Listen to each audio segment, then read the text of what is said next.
What's up, everyone? We are at our 10:15 a.m. session. How you guys feeling? Woo! Yeah, there's that energy. I love it. Great energy. My name's Alan Saki. I'm one of the co-MCs for your evening today and tomorrow at New West Summit. All right, we have an epic conversation coming up about the hottest tech in cannabis right now, and this is so multidisciplinary, and this is going to be really exciting to talk about. We were just talking about an IoT scale. This is everywhere. VR, AR, blockchain. We're talking everything. For your moderator, we have Jimmy Devine coming up, and he's going to be introducing your panelists. He's a cannabis industry writer, senior staff writer at Cannabis Now magazine, introducing Jimmy. Woo! Give him a round of applause. Wow. What an intro. What an intro. That was fantastic. Welcome, everyone, to New West Summit. You know, these tech panels were the heart of, how New West Summit originally started ago.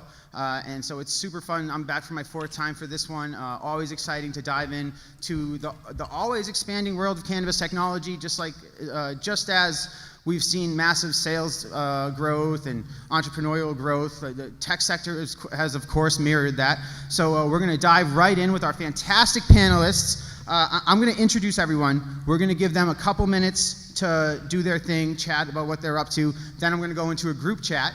And then at the end, I'm going to save some time for questions for sure. So please, if you guys hear anything and you're like, what? So hold on to that. We'll come back to it at the end. And I'm sure we'll all be fascinated by the insights we'll get from those questions. So fantastic. We'll start with Tim on the end. He's going to tell us about that distribution life. Cool. Get us going, man. So Tim couldn't be here. So Cole with Blackbird, I'm the CTO. Don't worry, Tim is much better at these things than I am, so we wish he could have been here. So Blackbird, we do everything, too much at times, but we do a full supply chain solution operationally. So distribution from wholesalers all the way through to labs, drop ship model with warehousing, all the way to retailers and home delivery. And then, as happenstance, we needed a platform to support all of that, so we then provide all of the solutions to support that, and then, provide that to our clients as well. I don't need 3 minutes. Oh, no, for sure. What was it, very few of the people developing those kind of logistics for others had the opportunity to, incubate that kind of thing in-house with their own, facilities, streamlining what worked best for them. What was that like? Well, myself and my partners, we actually all come from logistics before this. So I own a medical logistics company, and then my partners owned a legal logistics company. And so it made perfect sense for us to sort of combine those efforts and, move into this space, 4 or 5 years ago. And we had already been building software ourselves for couriers, just because there's a lot of legacy stuff out there that isn't keeping up, and there wasn't, it's not a sexy software to build. And so nobody wants to build courier distribution logistics software. So we built it for ourselves, and then immediately found that everybody else needed similar things. After that, we moved into e-commerce because we could not get enough deliveries through the pipeline to support volume that we needed, to make money. So we then built e-commerce so that we could get more deliveries through the pipeline immediately. I'm sure everyone remembers the MJ crash, and our business was wiped out that month because the majority of our partners were utilizing that platform. All of our integrations went down, and so we did a 30-day sprint, built our own POS, launched it in a 24/7 dispensary 33 days after day one, and it's been live 100% scheduled up since, and we've just been rolling that direction as far as whenever there's a need and we don't want to rely on someone else, we build it. So we immediately kept going back, and now we offer wholesale inventory management, and then it's all the way back through the pipeline down to the consumer. And doing all this based out of Oakland, which, not a lot of survivors this year. What was it like dealing with, the distribution, trying to develop this product while dealing with just the Oakland problems that so many people were dealing with, like just all these different stresses combining, and the MJ freeway situation, like you said? Sure. I mean, if Oakland was the only area of problems, that would be super easy to deal with. So we're actually based out of Reno, and that's where we started years ago, was in the Nevada medical market. We opened up a Las Vegas hub, and then we do probably still over 90% of the entire wholesale distribution in the state to this day. And we then now have 4 locations throughout California, Oakland being one of them. So yeah, if Oakland was the biggest problem, that'd be great. But navigating all of that has been challenging. Luckily, we have some people that are just naturally gifted at government affairs, and we kind of work our way in any way possible. Fantastic. All right, we are going to move on to Alfonso. Alfonso, I saw his product last year with the Yofumo. Is fantastic. I'm going to let him dive into it, but like just the quality of what I saw, like the shot, I was kind of surprised that it was even a real thing first, and then when I saw what the bud looked like, I was like, phew. So here he is to tell you the tale. Wow. Thanks. I don't think I can have for a better intro than that. My name is Alfonso Campelans. I'm the founder and CEO of Yofumo Technologies, and I got a lot of feedback. Sorry. We focus, if you divide the industry between upstream and downstream, our focus is entirely on the downstream side. So when the plant comes off the stem, that's when we take over. Our technology is based principally on gaseous ozone decontamination, so it's calibrated. All of our IP is fully granted, and we've also completed all of the European PCT filings, so it's global now. We're in 9 states, 3 countries, and expanding to about 6 in 2019. And about 50 tons of processing throughput capacity installed globally to date. We hope to increase that to about 200-300 tons. Most of our work is focused directly with clients or large networks. We also work with insurance companies who are now starting to do crop underwriting. Our technology allows them to be able to offset the risk riders, so people get discounts, or we get paid for decontamination, a percentage of the value of the product. That's kind of a decon as a service for us. Our technology is all non-residual. We're the only ones to do it. We've displaced radiation as a decontamination standard in Uruguay, and we will be doing that globally going forward. It's completely natural, decays into O2, and there's nothing left. The reason we started out with cannabis is because the flower itself is horrendously complex. Other than the aroma industry or the fragrance industry in Europe, back in the 1700s, Graz, when they developed enfleurage, nobody's really ever harvested flowers on this scale before, not even close. So the post-production handling of that particular nuance is unique to cannabis. And so we see a lot of areas for expansion there. Another thing that we do as well, and that is something that is now starting to ramp up, is the curation and maturation aspects. A lot of our clients, like anybody else in the US, has a lot of issues with price compression. I don't think anybody has escaped from what's happening up in the Northwest. So we see a very interesting segmentation in the industry between those that are going to be doing Budweiser and Michelob and those that are going to be going for the Macallans and the high ends. And with them, we work to enhance the flower and the curation, and that's what you were referring to before. What's happened traditionally in the industry, let's be clear, this is a black market industry that's now legal, and that's great. But as that transitions, it has to evolve, it has to mature. So that is going from the ready sale, basically dry enough to smoke, to actually allowing the product to complete its full biosynthesis in a controlled, structured environment, which can actually be faster and less destructive than burping and flipping, and without anybody touching it. Because every time humans come into touch with something, they get it dirty. So our approach is touchless weed, touchless product, let nature do its work, and then you'll have a superior product. That bifurcation is really interesting to watch, and we're starting to see that on a larger scale, even with extractors, seeking the highest quality flower possible. And we see that with some of our export clients in Latin America who are exporting to Europe, where the demands of compliance like GMP in Germany and Switzerland are extremely strict, way more than anything you could ever imagine here. So the quality and the integrity of the flower is paramount in order to support those markets. That's what we do. It's all, the buds like speak for themselves, because I saw because you guys you also worked with a really high-end cultivator when you guys first got going, right, to kind of dial in the system. Yeah. Because if his pot looked the way it was supposed to, then everybody's pot would. And since like there was a baseline of how chronic this guy's weed was, if they were able to pull that out, and they did, it's awesome. But if you want to chat a little bit more on that. Hey, you're talking about a recruiting program. Basically, when we find somebody that we want to recruit, we'll take some cured products, sit them down and say, here, try this. And then when they try it, they go, what in the world? And we say, no, that's actually your weed. We fixed it for you. And it was already an award-winning flower. And so they immediately say, okay, I want a job. And in this case, you're talking about Joe. He's a fabulous award-winning grower. He was the man behind 2 back-to-back best flower in Colorado. He's got his own strain, Death Star. Joe is just fantastic. But what we do, we define curing in 2 ways.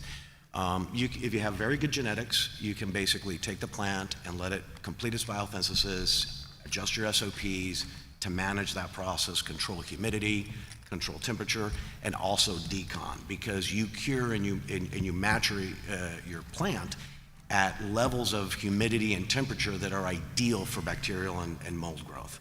So if you can't decontaminate and start out with a clean matrix, you can't really finish the flower properly, because you got to take it to certain levels where it'll just rot out. And then you bring that down.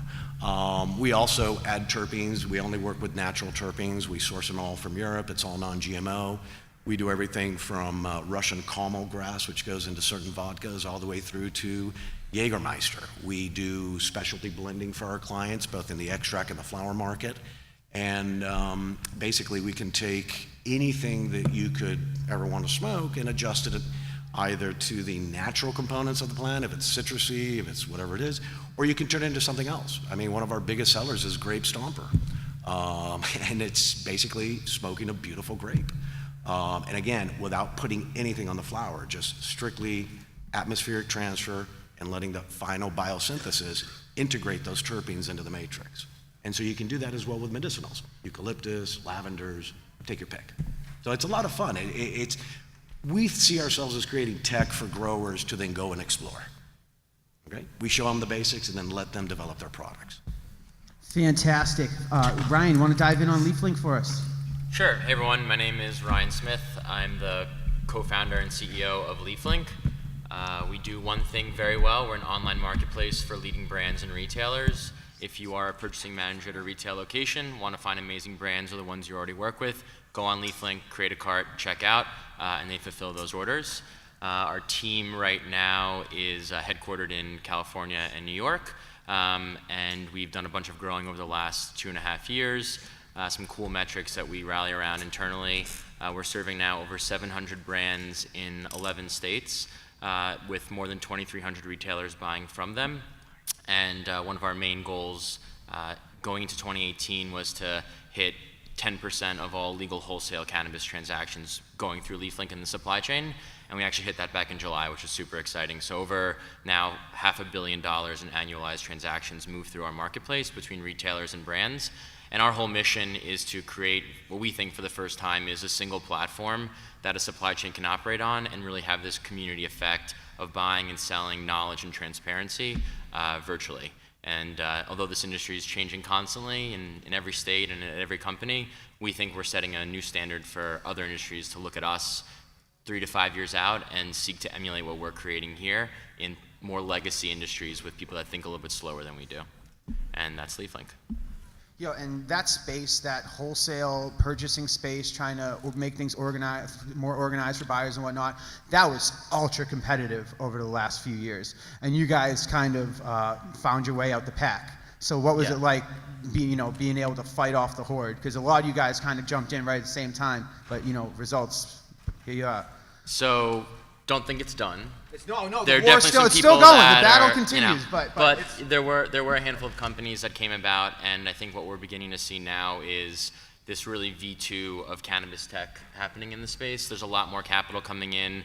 There are founders coming in that everyone usually in the industry is passionate about the product, but a lot of times that's not the only reason, and that's not the way to build a technology company. You need to have incredible engineers, amazing sales team, great marketing, And so some of those first movers, there was one company thinking of that was a year ahead of us, raised as much money as we did, went out of business. I think a lot of his lack of focus can't be everything to everyone. We're trying to do one thing really, really well, and that's streamline commerce between licensed businesses. Yeah. What states, just in the whole expansion project, like just for that kind of setup you guys are doing, where was it the easiest and where was it the hardest? So our largest markets are Colorado and California. And California, each month is nearly about to break Colorado. We launched first in Colorado, knowing it was the most regulatory mature, let's say, 3 years ago. The most challenging markets are definitely Pacific Northwest, we were talking about earlier. Washington particularly has a backward regulatory structure that I don't think mimics some of the more successful states. Usually that means there's really heavy flower, not a lot of consistent CPG branded goods, and we're seeing on our side, we call these multi-state operators really jumping out of states like Colorado and California, Nevada even doing incredibly well because they're building these scalable models and products that people could easily understand. Whereas if you think about on a marketplace, it's hard to buy a product that doesn't look the same or is fundamentally different, even though it's from the same seller the last time you bought on that marketplace. And that's kind of the environment in Washington right now. For sure, for sure. I'm not sure if you can go this deep into it, but who are some of your more popular brands in California? So, some of our first clients were like Venice Cookie Company, Kiva, we love Dosis. Yeah, that helps. That's a good squad for sure. Yeah, and if you notice, within some of those names, the power of a branded product is one of the bets we made as a company. We think that the future of our space, if you're going to really be the Coke and Pepsi that everyone wants to be, it needs to be what consumers and patients understand.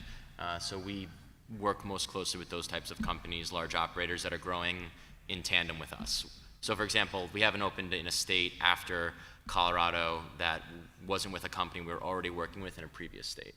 So they're growing, we're growing together. It's like an awesome partnership. Fantastic, fantastic. All right, we are on to our next one. David's back for year 2. Round of applause. We've only had a couple returns on the tech panel, so we're very excited. And all right, so we got legalization in Canada on the 17th. This dude is one of the most connected people in Canadian pot data, and he's going to tell us what's up. What have you been seeing on the? Well, yeah, I'm sorry, I should have let him introduce himself. I can't wait to dive in. Go ahead. Hey everyone, my name's Dave, and I'm proud to be the token Canadian on the panel. We've had the benefit in Canada of having a federal legal program that's been running for about 20 years to support medical patients. It's been through about 4 different levels of legislation, and on the 17th, the entire country is about to go federally legal. So that means we'll be able to travel with cannabis across province lines. You can fly with it. You can do whatever you want. We just can't come into the U.S. with it. One of the things that we decided to focus on as a company was patient efficacy. So everyone at Strainprint is a patient first. So we all went through the experience of entering into the medical cannabis program. And when we went to go talk to our physicians or our healthcare practitioners about what is working and what is not, we found that there was a complete lack of valid data. So what we decided to do was to build an application to crowdsource the data from patients. And we've wrapped a loyalty program around it. It's directly integrated into the Canadian legal supply chain. So when we look at someone that is consuming cannabis, we are looking at their medical conditions, the symptoms that are flaring, the products that they are using, the chemovar of that product. So we're looking at the flavonoids, the terpenes, and the cannabinoids, and then analyzing the interactions of that plant or that chemovar to the patient outcome. So we've done that about 1 million times, fully lab verified, and we've collected over 40 million data points on medical cannabis use, which actually makes us the largest medical cannabis data set on the planet. At the beginning of the summer, we released our data and analytics platform called Strainprint Analytics. and it's taken off really well. So the software is used to advise licensed producers on the way that their consumers are using products. Governments use the data to better inform policy decisions. The health ministries are analyzing our data to understand how they can use cannabis in lieu of molecular pharmaceuticals. And we're also about to deploy nationwide the first pharmaceutical guidance system that'll be used coast to coast in 1,700 locations. So we have a very good view of the Canadian marketplace. We also operate in Israel as well as Colombia and Australia. And what our expertise is patient outcomes and chemical compositions. So yeah, that's kind of who we are. Fantastic. What was it like integrating into the Israeli research market, just because it's so much more progressive there? Well, I mean, the the interesting thing about Israel is actually they've just gone through a new round of legislation, which has dramatically restricted the genetics that are available in market. So whereas before you had about 90 different strains for 30,000 patients, now that has been called back to less than 20 strains for 30,000 patients. So while they are on the forefront of research, we're doing joint research in Israel on endometriosis for female health. We're also doing an oncology study. So while the research is very strong, the actual supply chain and the program has been greatly restricted. Does it get to a point where the supply, here in America, look at all that crappy NIDA-weed. Does it get to a point where the supply chain can affect the quality of the research? It absolutely does. And that's one of the challenges that we have when entering into a market like the United States. In Canada, we have strict regulations. In Europe, there's strict regulations. In Israel, there's strict regulations around the way you do your labs. And that gives us a certain level of standing when we're looking at outcomes. But when you go state to state or lab to lab within the US, there's a high degree of variance. I've seen reports that state anywhere from a 10% to a 30% deviation for lab results. And when you're looking to use cannabis as a medicine, when you have variance in your source material like that, it's highly problematic, because what the medical industry is really looking for is a stable molecule. And what we're looking to do is to isolate that. We just heard about terpenes and flavonoids and the way that can be reintroduced into the plant. We want to build stable medicine, which is typically going to be an oil or a tincture. But these are the types of things we're looking at. Has the data set shown any new trends just with legalization right around the corner? People stocking up, worried that their favorite meds won't be on shelves or anything like that? Well, it's interesting. In Canada right now, a lot of the providers that were decidedly medical, because that was the only way they could operate, what they've been doing is they've been splitting off and creating recreational brands, and what they've been doing is hoarding product for recreation. So we're in a situation right now where a lot of patients are unable to get access to medicine because the licensed producers are putting it to the side in the vault to enable the recreational market. So there's a perceived shortage right now. As a patient, I see it. But we're now at 130 licensed producers across Canada, and Health Canada has plans to have over 400. By 2023, so there is going to be capacity, and we're also exporting as well. Fantastic, thank you very much, David. No problem. John, how do we keep our weed safe from our children? Tell us. Hi everyone, my name is Josh Lee. I'm the founder and CEO of Smart Scale Co., and this is our product, the Stashaway.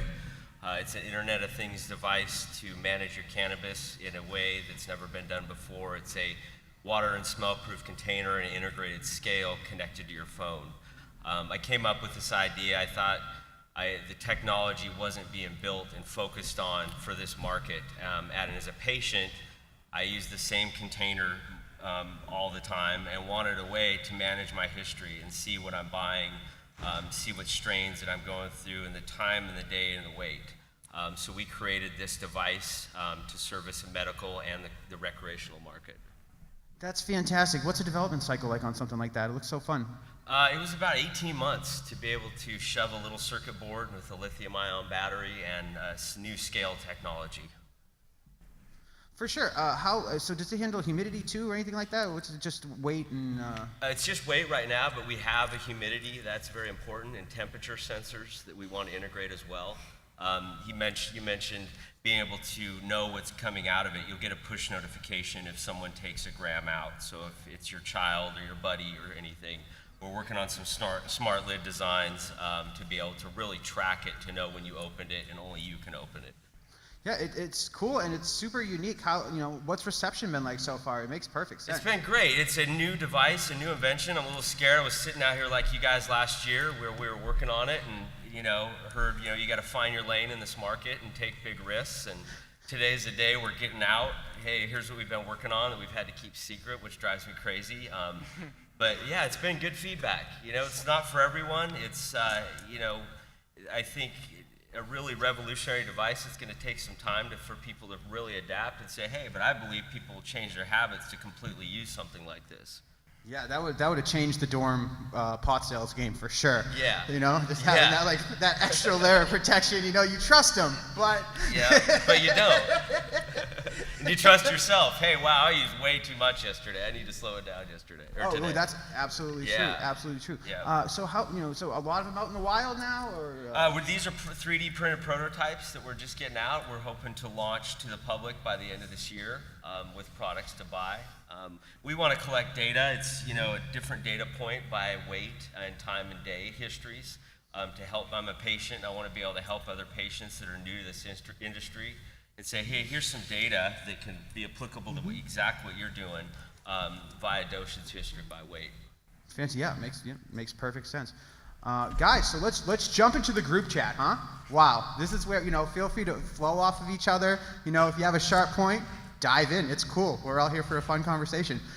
So we are going to start with we'll talk for David. You can kind of talk about it in a Canadian sense, but what has it been like the last year seeing legalization in California and trying to catch up with that market, watch it evolve? Obviously, a lot of you guys have had to work in the distribution side of things, which in turn has to work with the laboratory side of things, and God knows where that's going.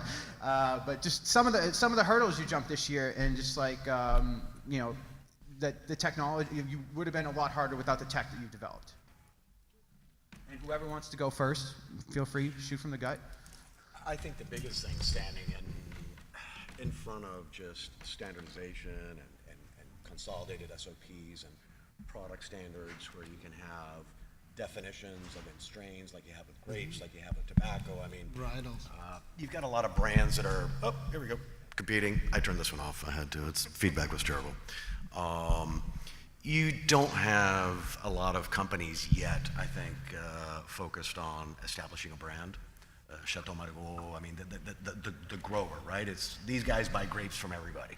So how much of that is like a combination of like survivalism while trying to get that piece of the pie early and hold on to that plate for dear life? Correct, but once that's done, then the evolution goes, right? But unfortunately, when you look at the regulations in each state, each one is different. It's a real relief when you go up to Canada or when you go down to Latin America or other places, Uruguay, Colombia, because it's a consolidated regulatory structure, right? So when we deal with microbial testing, yeast and mold in Colorado, it's completely different than California. When you deal with it in Washington, it's completely different than the other states. So that makes it very hard for the companies to get on their feet and say, single standard, this is where we're going, and then be able to develop their brand or their product strategy the way that they see fit, right?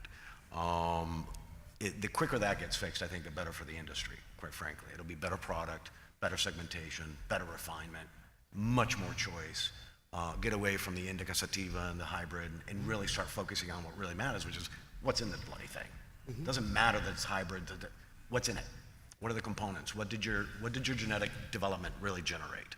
And then focus on that, because everything else is just marketing. I mean, let's face it. It's like tequila. You buy agave, there's only so much agave to go around. So, I think standardization is definitely important, and it's a really easier way to scale businesses. There's a cool dynamic that I think we've seen in how companies are growing. So it not being federally legal here means, of course, there's unique challenges in each state.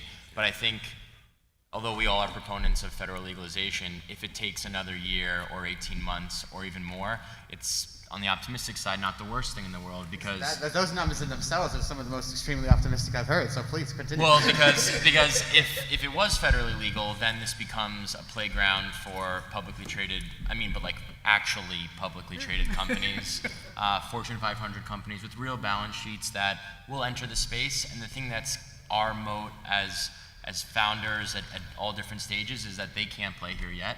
And we know, because we speak to investors all the time, we speak to larger companies all the time, they're watching, they're looking, but they can't yet be here. And so if it takes another year, another 18 months, 2 years, it gives us this opportunity to all grow our own operations to be even more competitive when it does inevitably happen. So taking the optimistic side of the complexity, if you're willing to play that game, it could be really positive. Is it tough to be that optimistic, though, just when you know that there's backdoor federal opposition happening, and it's been proven by BuzzFeed and very reputable sources? Is BuzzFeed a reputable source? Yeah, for sure. That's for sure. So if Washington was effectively doing anything, I would say, yeah, maybe something to be concerned about. But I actually think their lack of prioritization and execution on whatever they're trying to do in Washington right now is actually great for us, because that means that in local states and territories that are more populist controlled and they could do referendums and different votes, in their lack of action, people will create what they want, and that will then, by the time they have any action, force them to just follow what, more than 30 states now have medical programs. After November, probably almost a dozen have recreational programs. So they could keep waiting, but the longer they wait, the more we move forward, and then they are going to have to follow, is one more optimistic spin on it. And with Canada being a great example of federally legalizing it, not making these provinces follow their own laws, it's going to really open up the eyes to our feds, I hope, to say, hey, this isn't bad, they can travel with it, they can go on planes, traffic deaths are going down, emergency rooms are going down. So hopefully, by leading from your example, especially your exporting, all this major commodity. I live in the middle of Amish country in Pennsylvania, and I just scream, they grow corn, and they can bitch about the corn prices all the time. It should be just fields of hemp. We've got the best non-irrigated soil in the world, and it should be filled with hemp. They shouldn't have any barriers. So hopefully what you guys are doing by exporting, by your laws, to give the people some liberties to make the decisions, that's going to really drive our federal legalization. So I'm very optimistic for that happening. And I think that's one of the unique differentiators of the Canadian market, is because the federal program is there, everyone's product is judged to the same standard and quality control. So when patients or doctors are looking at making recommendations in Canada for patients, it is certainly not based on a sativa or an indica nomenclature. It's based on what the needs of the patient are, and then identifying the chemical drivers, like beta-caryophyllene, terpinolene, myrcene. So it's about providing them with the tool sets when they can come in and speak to someone to select the hello Sue. have the right products available for the right patients. And in talking about legal reform in the U.S., I'm a little less optimistic than a year, because it's still a Scheduled I drug in the U.S. And the reality is that the way we see the U.S. is each individual state is its own market. And we have to deal with them in that way, because it's not a one-size-fits-all, and that goes across the board, whether you're looking at distribution, labs, or even the knowledge base of physicians and healthcare practitioners from state to state. It's not quite there yet. So guys, there's plenty to be excited about. On this one, let's work our way right down the line. I want you all to answer it. What are you most excited about in cannabis technology right now? It doesn't necessarily have to be what you're working on, but just when you hear someone's trying to fiddle with that, what? Well, the innovation. I see the innovation coming from the mainstream marketplace to apply it to this market that's only going to help patients, recreational users, dispensaries, growers, wholesalers. That all is going to change with all the innovation that's applied from the real world technology to this. It's not the stoner industry. A lot of people still think it is. So I'm more excited about the true innovation that's Was it ever? Those were really good business people that survived in the dark ages. Yeah, exactly. So yeah, I think just the innovation that's going to be adapted, and it's a fickle crowd. So, and it's a smart crowd. It's a creative crowd. They want to see really tangible products that live up to their creativity and their smartness that they are. So once again, it's not the crowd that is an alcohol crowd, no offense, but it's a different type of product that I think people are going to be fickle about. So the innovation, you're going to see it really refined under this industry more than any other, I believe. Especially in agriculture, that no one's really focusing on different. Oh, there's no products to harvest hemp. There's no products for this. So the true innovation will say, wow, a new agricultural industry with new products we can adapt. Driverless this, robots doing harvesting, all these different things that they'll refine. We'll see, that's a delicate touch. Well, yeah, on a mass scale.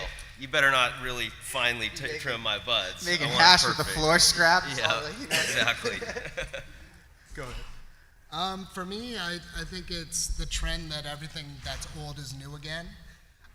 If you look at things like IoT as an example, that's something that initially came for transmission, for power transmission on the grid, and also as a way to get rid of Modbus technologies in manufacturing plants. And you're now seeing the adaptation of that technology, which is a Zigbee radio and a smart container, coming down to the cannabis industry. You have industry-leading supply chain software that is coming in to make things easier to track. You have seed-to-sale software that are providing a variety of benefits, not only protecting patient well-being, but also taxation, quality control, and what have you. So I think what excites me is seeing all of these technologies from other areas enter in to improve the quality of the experience for the industry.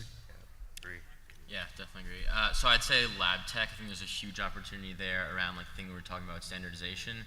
There should be a company that comes in and creates almost a template of like what is a testing report across states. And there's some of the things we're going to have to create standards around as an industry because state to state it's just not going to happen from regulators.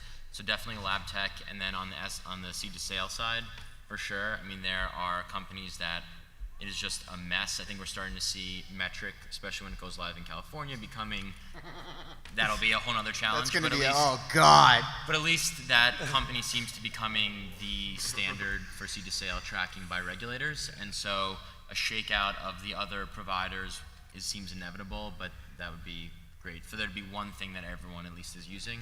Do you think to an extent though, in fulfilling the regulatory burdens of the moment, it does kind of streamline the labs to do things a certain-esque way, while it's not, of course, it's not a best practice that we're all looking for and all hoping for. Things are kind of like running on almost the same track, like one of those big slides where everyone goes down next to each other, kind of. So there's certain things that I would agree with that just getting it done would be streamlining it. But labs, the whole thing is consistency, so it's going to be more painful to set it up, but down the line, it's worth the pain now for the payoff later. So like in that particular example, tough. I mean, I think there should be standards for companies to opt around, especially like if not there, where else will they be? Even if it feels good to ignore it and do whatever you want. And to do that to scale, like look at the bottlenecks we're facing in California right now on Great Pot. BCC released its first weekly report this week with the lab tests on it. Like 80% of the failures are over bad labeling, and part of that reason probably is because we don't have those practices that you're talking about. It's not a lot of weed in California doesn't pass testing not because it has poison in it. It's because it can't get the label right, and that's like it's super important to the whole conversation of it all. And simple things like that is just education. So labs could be the ones that I don't know if there's like a lab conference or some kind of committee board, but to give simple advisory, because we talk to clients all the time that have just a very different understanding of seemingly basic things, like what is child packaging, what is exit, like these things are not universally accepted, and I think from the labs is where a lot of that could come. It'd be ultimately better for them anyway. Yeah, absolutely, that's fantastic. Alfonso, I would also, with you on this question, I would know you guys are like, that innovation level, it's just something bringing something so completely new to the table. Do you even see? Is anyone else even on your radar in the game right now that you kind of looking at like, wow, look what you guys are doing too, We're actually really lucky. I mean, we're pretty much in a green field. Our patents, our entire portfolio, about 40 units came out in less than 2 years. And USPTO examiners called us and said, wow, You guys took 100-year-old technology and made it new again, because ozon's been around forever, right? I'm excited about two things. I'm excited about some of the things that we're seeing in certain markets about developing and refining the product and aligning that to establishment of recognized, stable, consistent brands. I think there's a lot of people that are looking at the product saying, unless it's like banking, unless you are Bank of America or Chase, you don't play the net interest margin game. You don't have the scale. So I think that middle tier, that middle market is going to be very, very interesting, because the great houses, I think, are going to come out of there. They're not going to come out of the InBevs or the Constellation brands. Those are Budweiser plays. Those are large scale, moving product. But that middle market tier is where that real genius, that real creativity lies. And I'm really looking forward to that. I think there's a lot of crossover. I think the industry has developed tremendous IP and innovation on the upstream side. So when it has to do with indoor growing and things like that, I mean, like, again, I go back to nobody has ever harvested flower on this scale before, ever.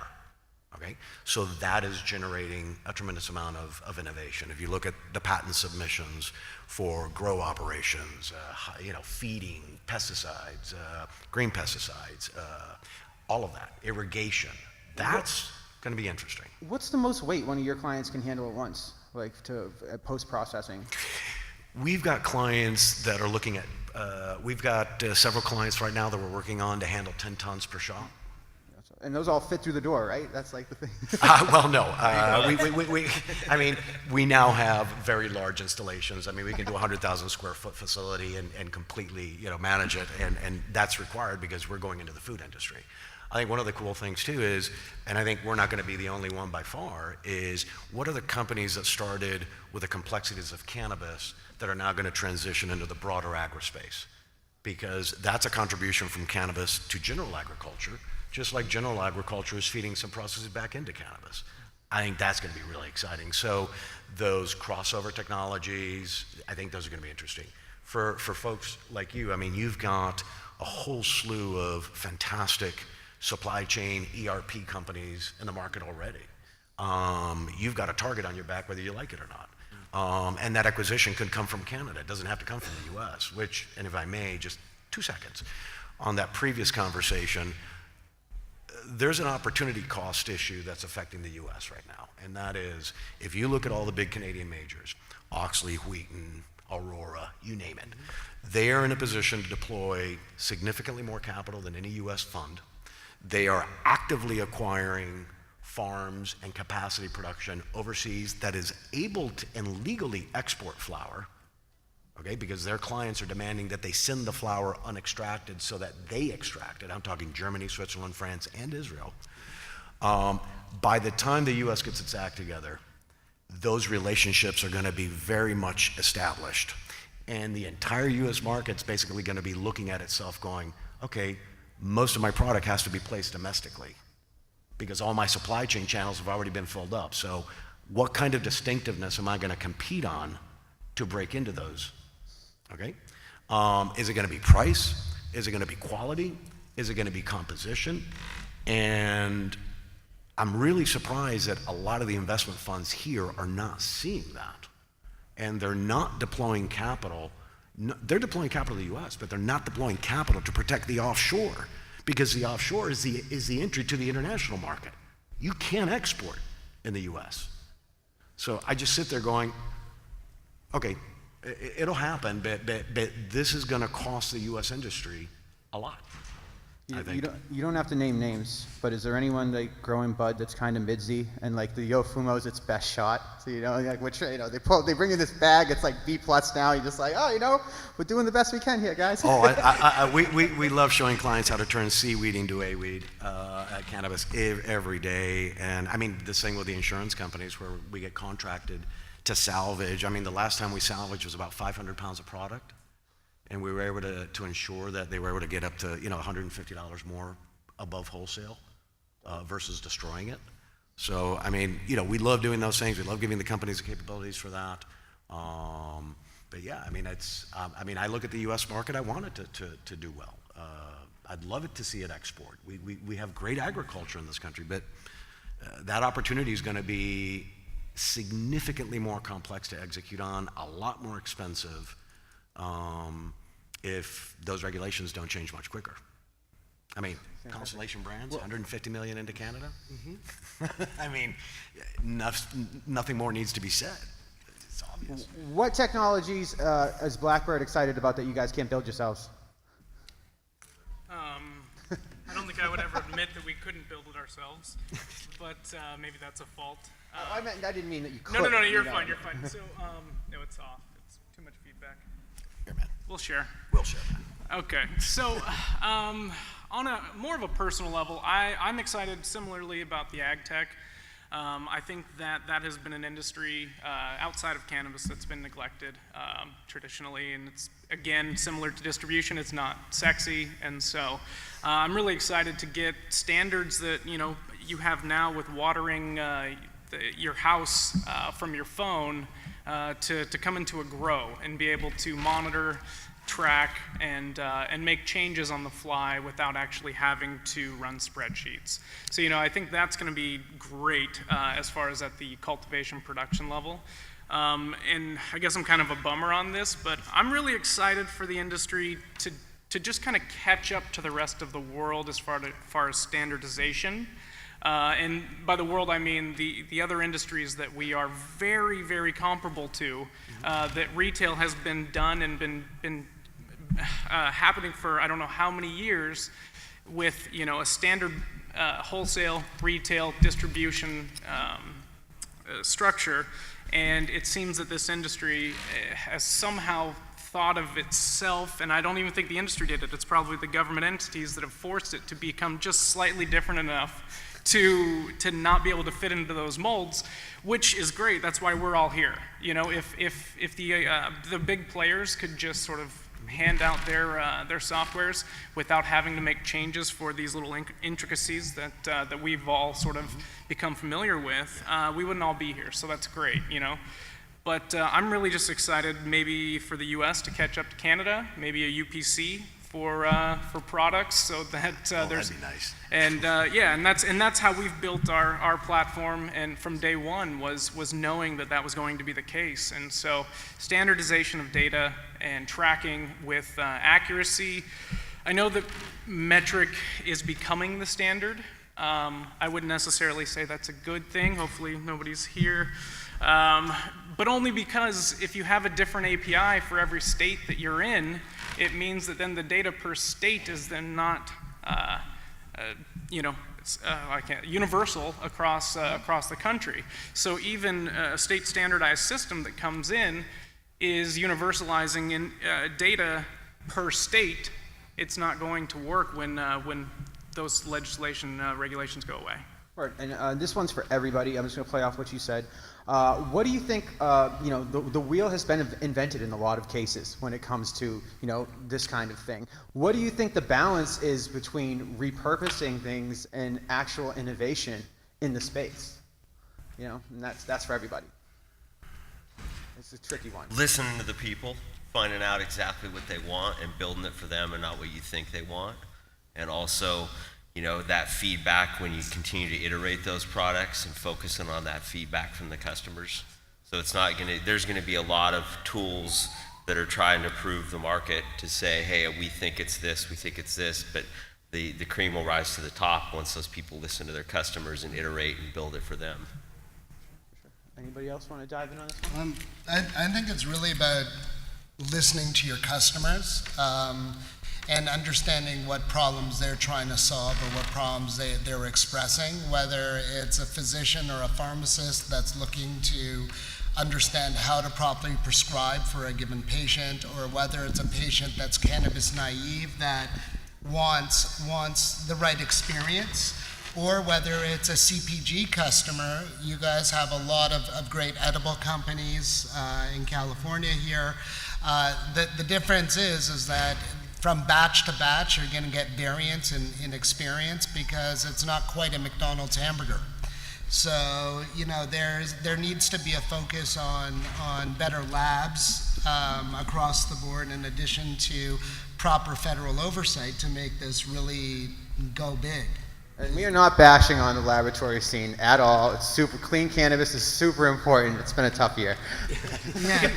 Can you repeat the question real quick? What do you think the balance left? How much innovation is left as opposed to repurposing? Because so many things have already been made. Yeah. You know, we could throw a pot leaf on it and it's fine.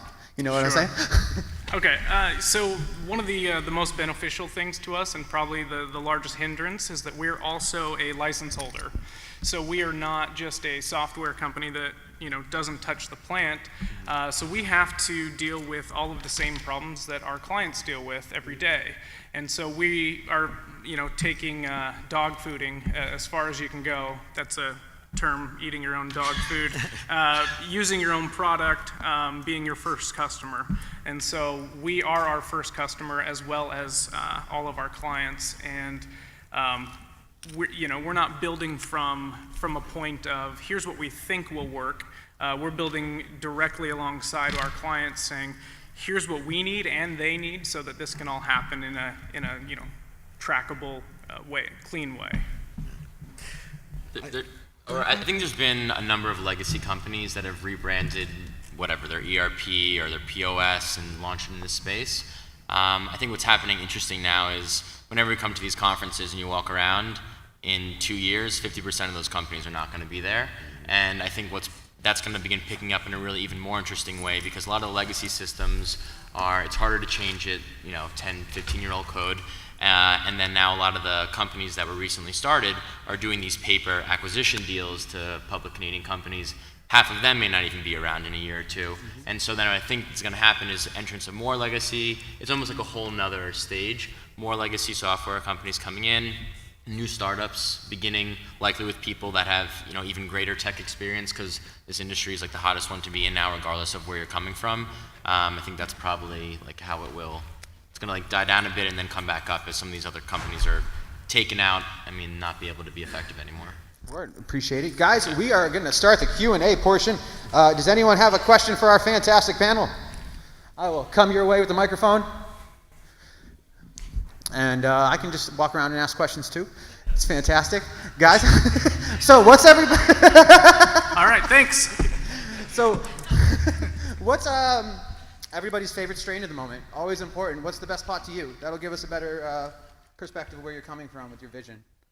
Well, I get my medicine in DC, and they source a lot of Jungle Boys. Oh yeah, Capital City? Yeah. Yeah, those guys grow fire. You know, did they reopen? They had a little issue.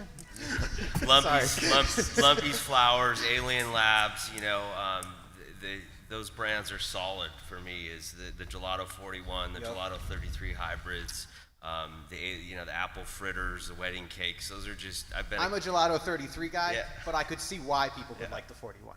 Cannabis is really good right now. I'm very impressed with these craft growers that are doing it right. David, what are you puffing tough on in Canada? Let us know. My preference is I tend towards the Della Haze type variants. In fact, most of the software has been developed well on that. So I'm a big sativa user, just because it allows me to be productive and to power through.